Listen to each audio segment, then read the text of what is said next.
Namo Buddhaya. Welcome to today's video. In today's video, we are going to take a look at the concept of karma according to Buddha's teachings. Now, when you hear the word karma, the first question that comes to your mind is, what is karma? What is the meaning of this word? Well, if you take a look at the definition of karma, it gives the meaning of action, right? But in Buddhism, it is more than action. The Buddha said it is intentional action is the karma. In Nibbedika Sutta, Buddha explains this as Chetanahang bhikkhave kammang vadami chetayitva kammang karoti kayena vachaya manasa. Monks, I say that intention is the action, or intention is the karma. And intentionally or willingly, one performs actions or karma either physically, mentally, or verbally. That means that intention, cetana, or the intention, plays a greater role behind our karma. Now, according to the intentions, the karma can be divided into two types. Buddha said there are kusala karma and akusala karma, wholesome actions and unwholesome actions, right? Now, what is wholesome action? They are the actions, they are the things that we do with wholesome intentions, right? Like we do certain things with wholesome intentions like love and kindness, compassion, patience, serenity, right? When we do certain things from our body, speech, and our mind with wholesome actions, wholesome intentions, we generate karmas that are wholesome. And also there's the other side of the karma, that is unwholesome actions. Okay? Now, akusala karma or unwholesome actions is a broader topic, because so many people think that akusala karma is something that is bad when it comes to unwholesome actions, right? Akusala karma is not only bad, but also there's another hidden meaning behind this. And that is, there are certain things, there are certain actions that we perform during our day-to-day life, right? They're the things that we do in day-to-day life, like talking and writing and like sleeping and traveling. We need actions and we need intentions to do this. Intentionally, we do all the actions, but they're not certainly unwholesome. So the meaning of akusala karma means the actions that do not fall under the wholesome actions or kusala karma. Of course, there is the unwholesome actions or the bad karma or the evil karmas that we do, and also there is other neutral karmas that we perform during our day-to-day life. So they are called the unwholesome actions, right? So based on the intention, the karma can be divided into two different parts, and they are wholesome actions and unwholesome actions, kusala karma and akusala karma. Okay? And the word karma does not come alone.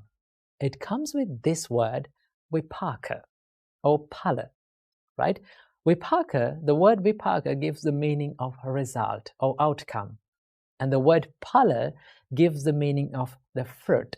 Okay, now the word phala is a great word to understand about the law of karma. Let's understand about it in this way. Let's say I planted a mango seed on the ground. In few years' time, what do I get? I can have mangoes, right? And also, if I planted a chili seed, in few months' time, what can I get? I can get chili, right? So when we plant something, a seed, it has the potential to give the result in the future, right? If I planted a mango seed, that mango seed has the potential, it has the ability to generate mango fruits in the future. Okay, same like that. If I did a certain karma in this moment, right? If with an intention, if I perform an action in this moment, it has the potential to create a series of experiences in the future, whether it is good or bad, right? So remember, the vipaka is the effect that we are going to get in the future, right? Now, this whole idea behind this law of karma is the law of cause and effect. When we make the conditions for something, then we are going to get the results out of it in the future. Now, the nature of the results highly dependent on the nature of the karma that we perform today. Let's understand about this in this way. Now, I planted the mango seed, right? That mango seed had the power to generate mangoes in the future, right? But if I wish this mango seed to give chilies in the future, no matter how hard I wish, I will never get chili out of it. I get mangoes because it has the nature of generating mangoes. Same like that, right? If I did an action with an intention, it has the power to generate the experiences or the vipakas in the future. So if the nature of this karma that I am performing today has the intention of wholesome, or if I did with a pure mind, a pure intention, it can generate desirable experiences in the future, desirable results in the future, because that is the nature of this seed of karma. In the same way, if I did something unwholesome with an unwholesome intention, I will get unwholesome or undesirable experiences in the future, because it has the nature of generating undesirable experiences in the future. So this is the whole idea behind the law of karma. Now, why do we need to understand about the law of karma and how karma works? Now, if you had a good understanding about the law of karma and how karma works, it is very easy to be compassionate on others, and it is very easy to be compassionate on yourself. Right? There are certain things and certain experiences that happens due to our past karmas, right? Now, according to Buddhism, we believe that we are coming from a long journey of rebirth that is called samsara. Now, in this long samsara, we have performed both good and bad karmas. So in this life, we are going to get some sort of experiences from our past karmas, okay? So if you take a look at that, when the tough times comes, when the problems comes to your mind, sometimes people blame to themselves. People hate themselves and think like, I'm a bad person, right? I'm a bad person. I'm a negative person. No, right? Just because you performed a bad karma doesn't say that you're a bad person, okay? Because each and everyone, we are living in this society, in this world, perform good and bad karma, okay? So we don't want to hate ourselves. We can be compassionate on ourselves, right? Everyone is subjected to this law of karma. And also, if you have a good understanding about the law of karma, it is very easy to be mindful and be in this present moment. Why? Because sometimes we worry about the things that has happened in the past, right? We worry about the things that we have done in the past, and we think like, oh, I did this thing and my whole life is ruined, right? Of course, you cannot change the past, right? That is the truth. You cannot change the past. And also, you cannot stop the outcomes of the things that you have done in the past, or the results or the vipakas that you have done in the past. Okay? You cannot change it. What is within your control and what you can change is this present moment. And if you become mindful about this present moment, then you can create good karma, not the bad ones. So I hope you got a little understanding about the karma and how it works. So until next video, stay happy and stay safe.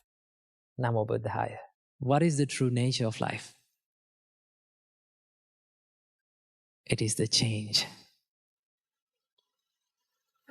One thing that always prevails throughout our entire life, that is change. everything is subjected to change. We all need to understand it. Everything is changing. And everything has this intrinsic and inherent nature of changing. You have to understand. To understand, you have to become a seeker, not a follower. See, we are in a follower culture, isn't it? Yes, we like to follow people, but we don't like to seek, find, question, ask why, how. We don't ask it. We always like to nod our head. We don't like to question. But the first step of wisdom is to ask why, how it is happening. The Buddha says that you should practice Buddhism by asking questions. Asking questions to understand and realize. Why do you ask questions? Because you realize that you don't know. That is the first step of wisdom. The first step of wisdom is to realize that I don't know. I have to learn more. I have to seek. I need to ask. To ask for anything is the most difficult thing. Why? We have to put down our ego. Isn't it? Yes. To ask for help, should we put down our ego? Yes. To ask for a question and say that I'm not clear with this, can you clarify it? You need to put down your ego. That is the nature of a seeker.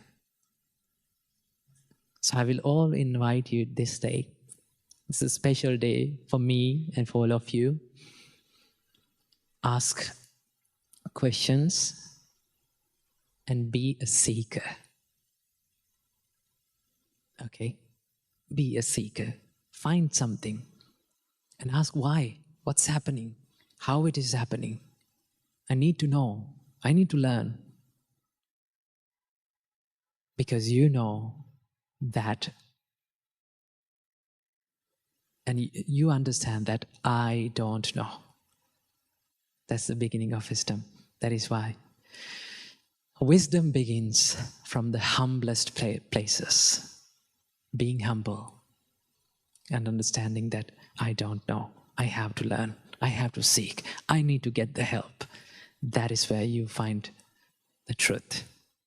When life hits you hard and when you are in that dark place, sometimes we make excuses saying that this is my destiny, this is my fate, and this is my bad luck, and this is my karma. Well, what if I told you not everything that happens in your life is your bad luck? It is not always according to your destiny or fate. There are certain things that we can do to change our destiny and fate. Okay, so let's discuss about it in this video. Now, some of you have been asked in the comment section that is everything that happens in life is predetermined or due to karma? Okay, so I'm going to give you the answer for this question. Before giving the answer to this question, let's look at how Buddha taught about this perspective. The Buddha says, those who hold on to the idea of everything that happens, every experience that happens in our life is predetermined, whether it is good, bad, or neutral, that every feeling, every experience in life is predetermined or is due to bad karma or karma that is in the past. That perspective, that weave leads to inactivity, or that weave make that person a lazy person. So the Buddha says, just because this is your bad luck or destiny or karma, you should give up trying. The Buddha never says like that. The Buddha says, always try something to make your life a better one. Okay? The Buddha says there are certain things that can be done to change our destiny. Okay? Now, so many of you believe that destiny cannot be changed. Well, it's wrong. Destiny can be changed according to the choices that we make right here, right now. So that is why it is very important to remember that not everything that is happening in our life, whether it is good or bad or neutral, is always due to bad karma. Okay? There are certain phenomena and there are certain things and processes that happens in our life out of this concept of destiny. Okay? Let's say you're trying to go to work and you're getting ready to go to work, and all of a sudden there will be a huge rain. Okay, now that rain is due to bad karma? No, that is a phenomena, and that is a process that happens in this environment. Well, rather than complaining about this bad karma, rather than complaining about our destiny, why can't we choose to do something about it? Why can't we try to change the situation? If we can change the situation, then definitely we can do it. That is why there's a great saying that says, if you have a problem in your life, okay, if you can do something about that problem to change that problem or make it a better one, okay, come out of that problem, then you should not worry about it, because certainly you can do something about it. Okay? And there are certain problems that appears in your mind and in your life that you cannot do anything about it. Well, if you cannot do anything about it, we should not worry about it. Okay? So that is why always remember, karma is a bigger part in our life. It plays a bigger role in our life, but we can change certain things. Okay, we can change our destiny by choosing to make correct choices in this present moment. So that is why what I have to share in this video today. Never ever believe that your destiny cannot be changed. You can choose to do it by making correct choices. Work hard and do not ever give up in your life. Namo Buddhaya. Namo Buddhaya. Welcome and welcome back to another video. From today's video, we are going to answer one of the most frequently asked questions in Buddhism. Can we change our karma? Or can we change our past karma? Can we do anything about it? Now, to understand about this, first we need to understand what karma is. Now, in almost all the Indian religions, there are a lot of teachings about karma. Karma is a bigger teaching in almost all the Indian religions. In Hinduism, in Jainism, in Buddhism, there are a lot of teachings about karma. But the Buddhist approach of karma, or the Buddhist way of definition of karma, is slightly different than the other Indian religions, right? So this is how Buddha defined the karma. The Buddha says, Chetanahang bhikkhave kamang vadami. Monks, I say, intention is the karma. So when it comes to these statements from the Buddha means is that karma, the action, is more of a mind-related thing. That is why the Buddha says intention is karma. So intentions are generated in our mind. So what Buddha saw is that it is not just the action, it is the intention behind the action what defines the karma. So this is the Buddhist definition of karma. Now we'll come to the question. What is it? Can we change the karma? Right? Now, first of all, we need to correct the question and then answer it. Why? Because karma, what people mean by asking, can we change karma, is that can I change what I have done in the past, and can I change the consequences of those karma? Okay. So first we need to understand that karma or this intention is generated right now, right here, right? The karma is not something that is past. Karma is something that you do right now, this present moment, right? So this present moment, the karma can be changed. Why? Because it is always your choice. The choice is a karma. It is your choice is totally under your control. Some people think that, okay, our choices and our experiences are not totally under our control. The choices that we make are predetermined, or due to the past karma, we make choices right now. But Buddha did not agree to this idea. What Buddha says is, yes, your life is affected by the past karma, but it is not the only thing that your life is affected, but you can change your karma by making good choices, by taking the right action. That is why Buddha praised a lot about the taking right action. So understand that karma happens right now, and that means the karma is totally under your control. But what people ask is that, can I change the karma? No. First, you need to correct the question, can we change the consequences of our karma? Which means vipaka. Now, with the package of karma, there comes another word which is not much famous, and that is vipaka. Vipaka means the consequences of karma. So basically, what karma is, the cause and effect phenomena. That means we make causes for something and there will be an effect because of that cause.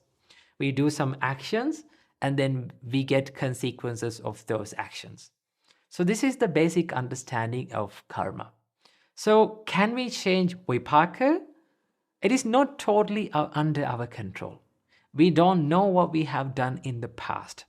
So the only thing that we can do is just to go through those experiences. Now, it is also important to remember that our life is not totally dependent on karma. Karma is only one thing that our life is affected. Okay? So let's say you're going through a consequence of your past karma. So can you do anything about that? You can't do it, because only thing that you can do is you have to face that experience. But you can change how you react to that experience, right? Whether it is good or bad, you can take right action, right choice, right now, right here, to face that in a good way. So if we take the right action and right choice right here, then we can stop the karma repeating again and again.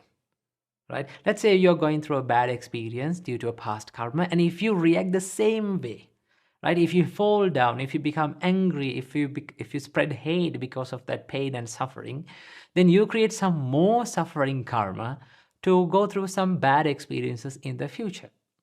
But if you take right action and if you become wise and patient and mindful, then you can stop the karma from repeating. So in that way, you take control of your choices.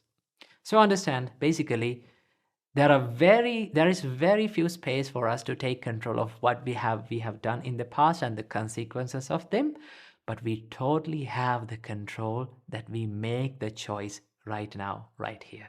So keep this beautiful advice from the Buddha in your heart and be happy. Namo Buddhaya.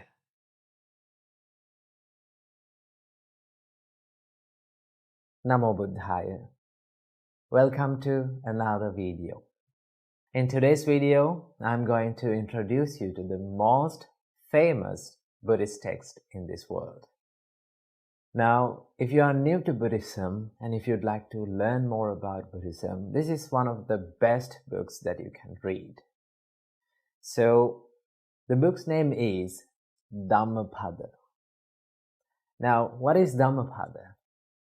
Dhammapada is a set of verses that was originally preached by the Buddha himself, and this Dhammapada contains 423 verses in it, and these 423 verses are divided into 26 chapters.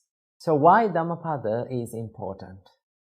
You know, for Hindus, we have Gita, and in Christianity, we have Bible, and in Islam, we have Quran. Same like that, to the Buddhist world, we have Dhammapada. Now, Dhammapada is not the only text that we have to learn Buddhism. There are many texts, but this is called as the handbook of Buddhists. Why it is called as handbook of Buddhists? If you went through 2-3 random pages and if you read on 2-3 verses, you can learn many life advices. You can learn many Dhamma facts about life. So that is why it is called the handbook of Buddhists. So that is why it is widely used, and this is the most famous Buddhist text in this world. So as an example, if you turn to a random page and if you read a verse, you can find something very valuable. Let's go for that. So in 236th verse, the Buddha says, "Make an island for yourself. Strive hard and become wise. Get rid of impurities and cleanse of stain. You shall enter the celestial abode of the noble ones." It goes like that. So if you turn to another random page and if you read a verse, it goes like this. "The good shine even more afar, like the Himalayan mountain. But the wicked are unseen, like the arrows shot in the night." So if you turn to random pages and if you read, you can gain many life advices and many valuable Dhamma facts. So that is why we have to use this Dhammapada. If you are interested in using this Dhammapada, I will link down some links below that you can find Dhammapada and read it online also. And also there are some links that you can download the PDF file, links down below. So this is the importance of Dhammapada, and that is why it is known as the most famous Buddhist books in this world. So that is the end of this little introduction video. So I hope you found something very valuable to your life. So practice Dhamma and practice good deeds. So I wish you all, may all of you be well and happy forever. Namo Buddhaya. Having to go through an experience of losing a loved one can be extremely painful for people. So today, I want to share with you one advice from the Buddha that will help you to ease up and that will help you to deal with this grief of losing a loved one. Okay, this is from Anguttara Nikaya, Thana Sutta, and in this sutta, Buddha mentions, "Sabbehi me piyehi manapehi nana bhavo vina bhavoti abhinnang paccavekkitabba." Whether you are a male person or a female or a monk or a lay person like you, whoever you are, think that one day I have to be separated from all the loving people and all the loving things around me. This is the reality. Now, this is all about admitting the reality. Normally, we don't like to admit the reality. People run away from realities. They don't like to think about that they are going to die one day. They don't like to think about that they are going to become old one day. They don't like to think about that they are going to be sick one day or get into diseases one day. So this is all about realities, right? In this life, in this very life, right, we all have to face this reality: death, sickness, old age, losing loved ones. These are the realities that we cannot stop, no? You cannot stop it, I cannot stop it, no one can stop it in this world. So one thing that Buddha tells us is admit the reality, see the reality as it is and try to think about it. Okay, one day I have to be separated from all these people around me, right? There are lots of people around us who are very near and dear, and we love them so much. The reality is, one day, you and I have to be separated from all these people, no? Or we have to leave them. So what Buddha says is, get ready to face this reality, right? How do you get ready to face this reality? By thinking about this every single day, right? Buddha said, abhinam paccavekkitabban. Think it frequently, right? I have to be separated from these people around me. One day, that is the reality. When you think about this, there's another big advantage of thinking like this. What is that? When you think about this, you can have that compassion and you can show your love and kindness purely. Why? Because you know that you are not going to be around them for a long time. You know that you are not going to be with them forever. When you know that, and when you know that you have a little time to be with these people around you, then you can show your fullest love and you can show your fullest kindness in this little time. You do your best to do that, right? You do your best to show your love and kindness. So from now onwards, get ready to face this reality, right? When you get ready for that, when you face these situations in real life, you can face them with a strong mind. Most of the time, people face these situations unsuccessfully, all right? They often feel depressed, they become so much sad. Sometimes some people end up suiciding themselves, right? So when you make your mind and to face the reality, when you make your mind strong enough to face the reality, you can move on with your life and you can face that grief successfully. So think about the reality, don't run away from that, right? Then you will be able to create a happy and a peaceful mind in your life. Namo Buddhaya. Namo Buddhaya. Welcome to another video. In today's video, let's talk about how to control these emotions of anger. Well, anger itself is a natural human emotion. We all feel angry. But if we do not know how to control this emotion, if we do not know how to deal with anger, sometimes it can be destructive. And if we let that anger to control over our life, we will get into lots of troubles. So today, I'm going to introduce you a little practice that you can practice in your practical life to deal with this emotion.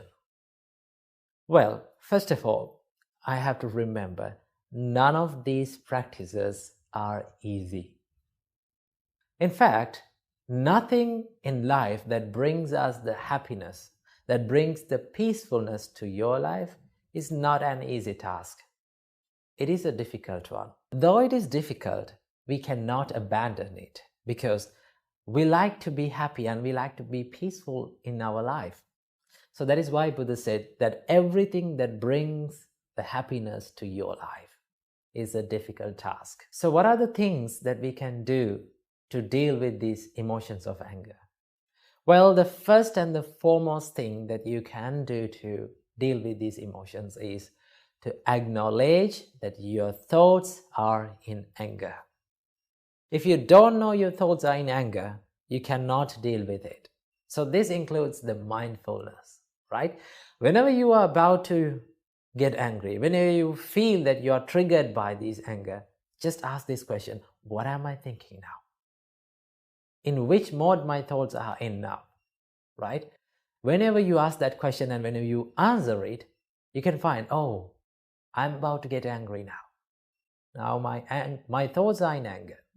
That is the first step, to know that you are angry. Then it comes to the second step, right? So in this second step, if you look at this, if I ask a question from you, whenever you feel angry, imagine a situation that you have felt angry about something or someone, right? How your breathing pattern works. how our breathing pattern changes when we feel angry. It speeds up and we take short breaths, right? So that gives the sign to our body, that gives the message to our body that now you're ready for getting angry.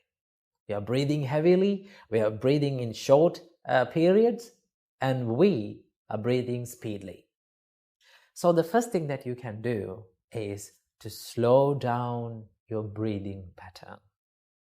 Take a deep breath in and let it out. Take another deep breath in and let it down. Slowing down the breathing pattern will help you to calm your body and calm your mind, right?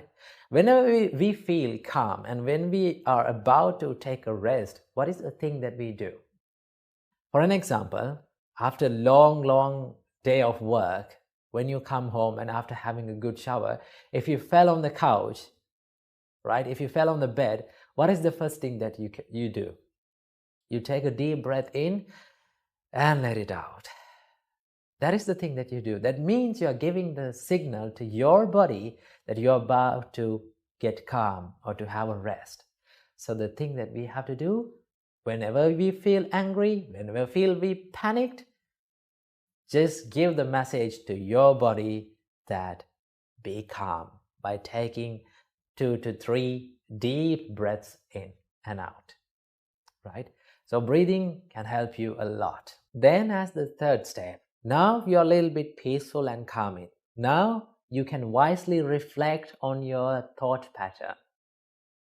When you reflect about your thoughts, you can find, why did I become angry with this person? What is that? Then you can find that anger does not prevail in the outer world, in that person or that thing, specific thing. Anger prevails in my mind, right? It is something that I have created. Whenever you come to a situation that you are triggered to be angry, you come up with these two choices, either to react with negativity or to respond with positivity. That is up to you, right? And your experiences and your good and bad experiences depends on these choices that you make. So you totally have the power and you totally have the privilege to respond with positivity, right? So you have to believe in patience for that. Remember, there is nothing in this world, there is no problem in this world that has been solved with anger. That is why Buddha said, anger does not cease by anger, or hatred does not cease by hatred. Hatred is seized by love and kindness only. So you have to believe in patience and compassion and forgiveness. That is the way that you're going to solve the problem, right?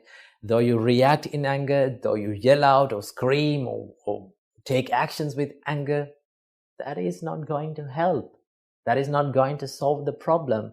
It will make the problem even more worse. I have seen lots of people who could not control their anger for a split second. Just because they could not control their anger for a split second, now they are regretting for their whole life. So remember, anger is not going to help you. So when you believe in patience and kindness and compassion, you will have this strength to face that situation more positively.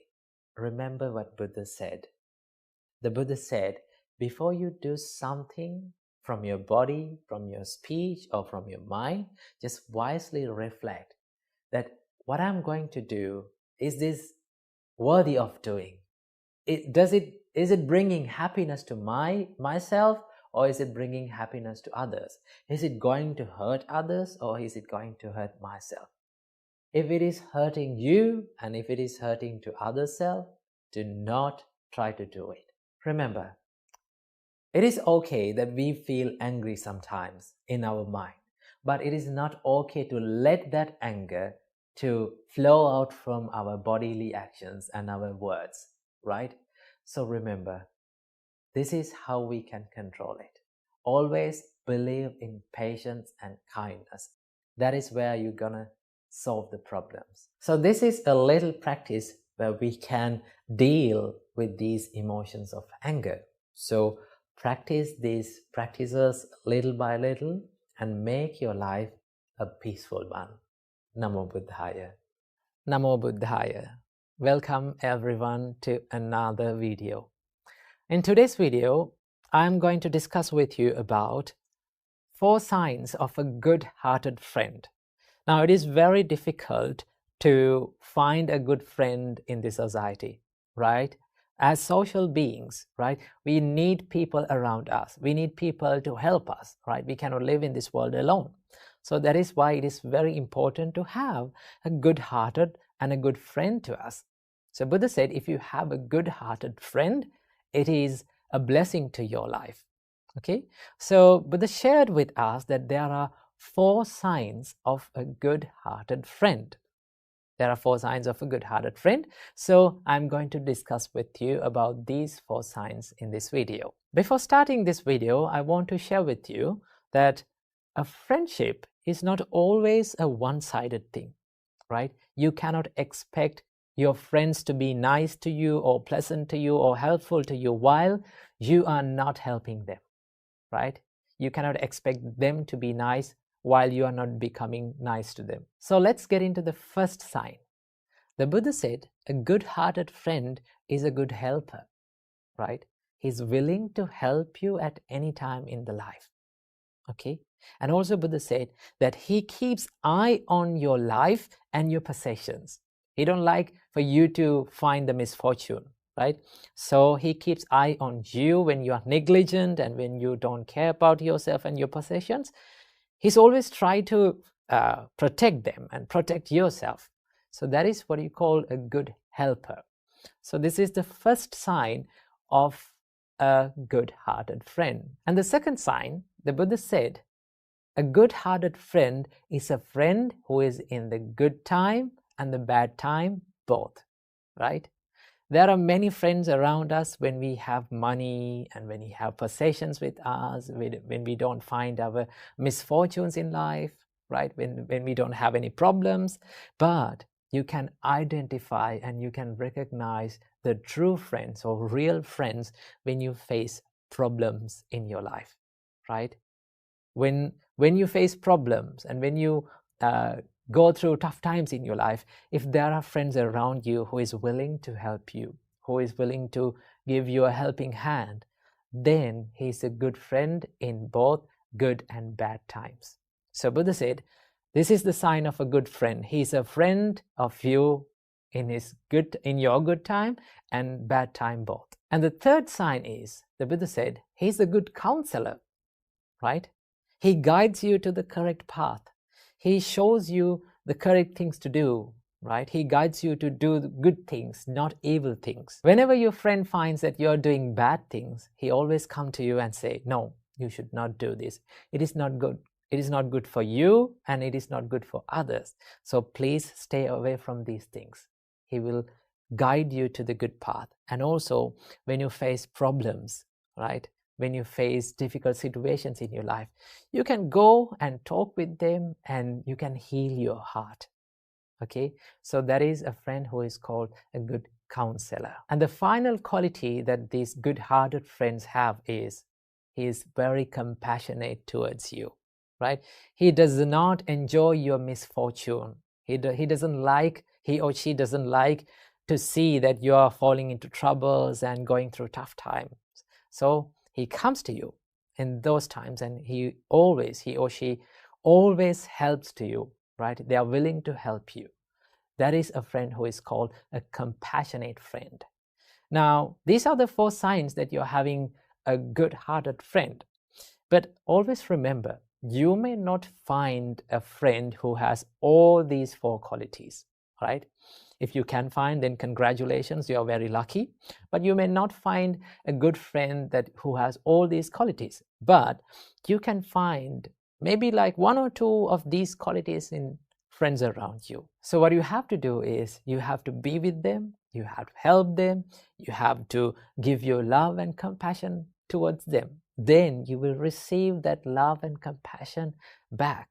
Okay? So These are the 4 signs of a good-hearted friend. Okay, so if you could not find a good-hearted friend, then what you can do? Well, then the Buddha said, if you did not find a good friend in your life, be a good friend towards others. Be a good friend to other people. Then, according to the law of this world, you will receive good things back. So, these are the 4 signs that you're having a good-hearted friend. So, keep them in your mind and be with good people around you. Namo Buddhaya. Once in the Buddha's time, there lived a woman named Kisa Gautami. She had a son whom she loved with all of her life. But unfortunately, one day her son died because of an incurable disease. Kisa was so sad she did not wanted to accept her son's death. So she carried her son's body all around the village, finding if anyone could bring her son back to life. At first, people tried to help her. They said, Kisa, you have to accept your son's death. You have to make some arrangement for his funeral. But Kisa wasn't ready to accept her son's death. She said, no, he's not dead. The only reason he's not talking and he's not smiling is because he has a disease. So she wasn't ready to accept it. So she went from one village to another, finding if anyone could bring her son back to life. Then she met with this old and wise man. And this wise man said, Kisa, I cannot help you in this situation. I cannot help you in this problem. But I know one person who could help you. Do you see that monastery over there? You go to that monastery and you meet the Buddha. Maybe he can help you in this situation. So Kisa ran to the monastery and fell in front of the Buddha and begged and said, Oh my Lord, my son has fallen sick. He's not talking. He's not smiling like early. Please, cure my son's disease. Then the Buddha listened to Kisa's tragic story and said, Kisa, I can help you. Kisa was delighted to hear that. Then Kisa said, Oh Lord, what should I do? Tell me anything, I will do it for this. Then the Buddha said, Kisa, you need to find a medicine for your son. Go and find a handful of mustard from a family where no one has ever died. Kisa thought that this was easy to find. So she ran to the village and went to the first house and said, I need a handful of mustard from you. Please give it to me. By the way, has anyone died in this family? Then people said, Oh, I'm sorry. My father died yesterday. Then she went to the next house. The reply was, My son died last year. Then she went to the next house. Then they said, Oh, my uncle died yesterday. This was the reply that all she got from every house. Then she started to think, every time I go to a house, I heard this word, death, died, he left us, he passed away. Maybe death is a common experience for all of us. Maybe I cannot take my son's life back to normal. Then she went to the Buddha. Then the Buddha said, Kisa, you've learned a valuable lesson today. Death is a common experience for all of us. The only thing that we can do is only to accept it. So you have to live your life in a meaningful way. Now let go of your sorrow and sadness. So Kisa let go of her sorrow and sadness, and she started to live a meaningful life from that day onwards. She had a new understanding about the death and life from that day onwards. So we all have to remember that death is a natural part of life, and losing loved ones is a natural part of life. We all have to go through loss and grief of our loved ones at some points in our life. That is the reality of this world. We cannot deny it, but we can do something better to make us feel better. That is to cherish the memories of our loved ones when they lived with us. Okay? So when we do that, we can find the peace and we can move forward with hope and gratitude. So let's live our life in a meaningful way about the death and life. Namo Buddhaya. The Buddha once said, "He who sits alone, lies down alone, walks alone, in diligent practice, and alone tames himself, should find delight in living in the forest." Living alone, being alone, can be scary for many people these days. Oftenly, our society portrays a successful life, a happier life, a good life, as a life where it is surrounded by people, surrounded by things. But there's a reason why almost all the spiritual practices, almost all the spiritual pathways praise and promote this living alone, life in the place of a solitude practice, a solitude life. And that is why almost all the religious leaders had to solitude themselves from these hassles and bustles of this society and go to these quiet places and find the liberation and find what they were looking for. Same went with the Supreme Buddha. Before he became the Buddha, he was a prince. He was living in a palace. He was indulging himself with this sensual pleasure. And then he understood, indulging in this sensual pleasure doesn't help me to find what I'm looking for. So what he did was he left the palace and he went from one forest to another, meditating, finding this peace, this ultimate peace, right? So living alone can be a blessing. It is a blessing when it is converted to a blessing, right? But living alone can be a curse as well for many people. That is why people most of the time they are scary. They're afraid of living alone, right? Most of the time people come to me and say, I'm lonely, I'm living alone, I'm living by myself, but I feel so much lonely, so much negative thoughts coming into my mind. What should I do? That is what happens when you turn this loneliness into a curse. Trust me, it all depends on how you think and how you use this time. I will tell you a story.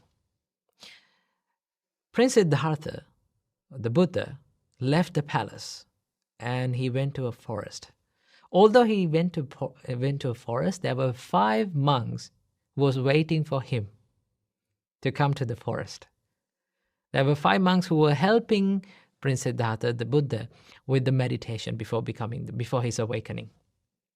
And then these 5 monks had this idea that only way to find the liberation is by giving this tortures and doing these hard meditations and harsh meditations and extreme meditations. So we call it Atta Kilamatthana Yoga, which we can translate into English as self-mortification, right? Now, Prince Siddhartha left one extreme when he left the palace. That extreme is, the Buddha described this as the extreme of sensual pleasures, indulging in the sensual pleasures. That was one extreme. And then Prince Siddhartha came to the other extreme where he practiced this self-mortification, giving these extreme and harsh meditations to the body.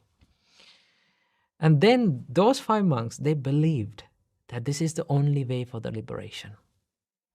So Prince Siddhartha was practicing these meditations for 6 years.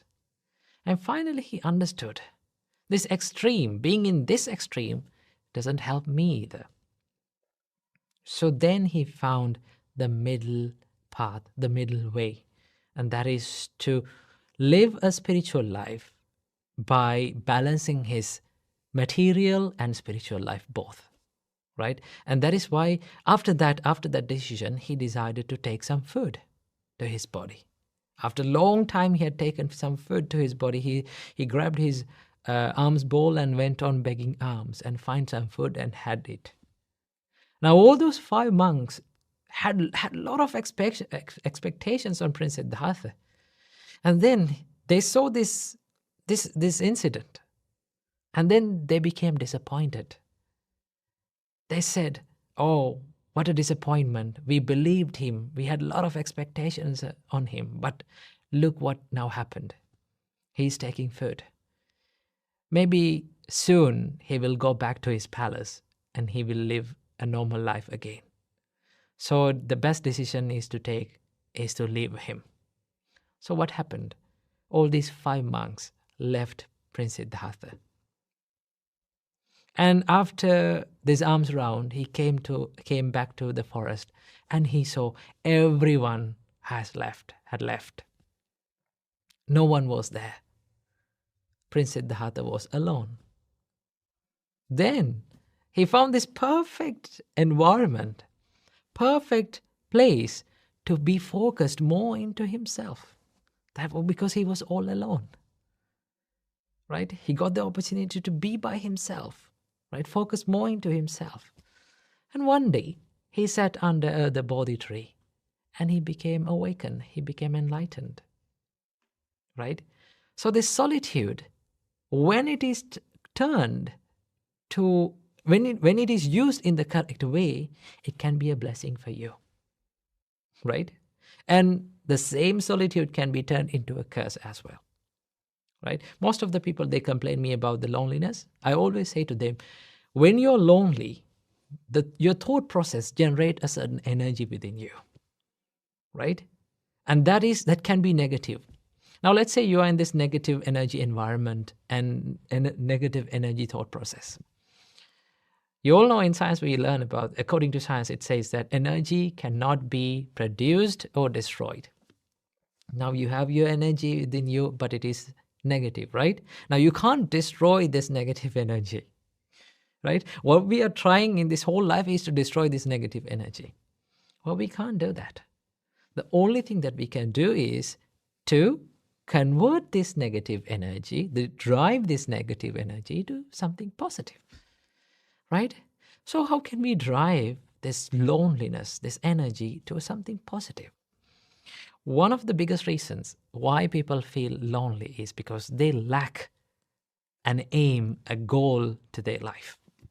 If they have a goal and aim that they should work on, if they have a system that they should work on, then they don't feel that much lonely because they have something to do. They have something to engage with it. Right?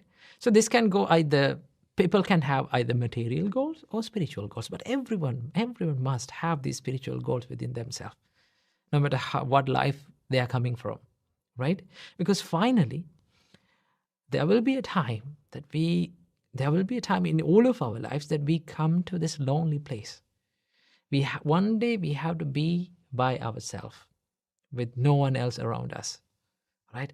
At that time, if we don't have any quality, any spiritual quality that we have practiced within us, we'll start feeling lonely again and again.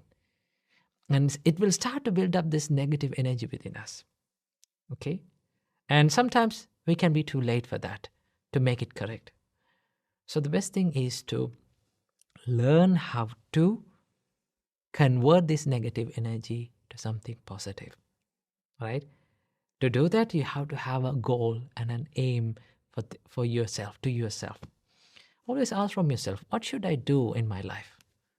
Who should I become in my life? What should I build up? What qualities should I work on in my life? If you found, we will always find some qualities that we should work on, right? Some mistakes that we have, some weaknesses within us. If we can work on those weaknesses and make it correct, that time will help you to be more successful, more productive, right? More happy and a more peaceful person. But to do that, what do you need? You need time, right? You need time to be focused on yourself. And what gives you the best time to be focused on yourself is the time when you are all alone, right? And that is why I always say for people, have a time during the day only for yourself, a separate time.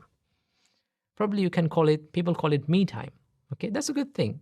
Having a me time for yourself during the day is essential. Okay, so I would say as a practical thing, apply it to your life. That is to have a separate, at least 15 minutes. It's okay. No matter how much you spend the time, but if it is for yourself, that is helpful, right? At least spend a 15 minutes of time, right? Sitting down, being by yourself, all alone, right? Not with your mobile phones, not with your Netflix account, not with your movies or anything. Just be by yourself, right? And then learn how to be with your own thoughts, right? Then only we can be more focused to ourselves, right? So I hope you got some idea about how to convert this loneliness into the solitude. So apply this little practice to your life and enjoy the solitude in your life.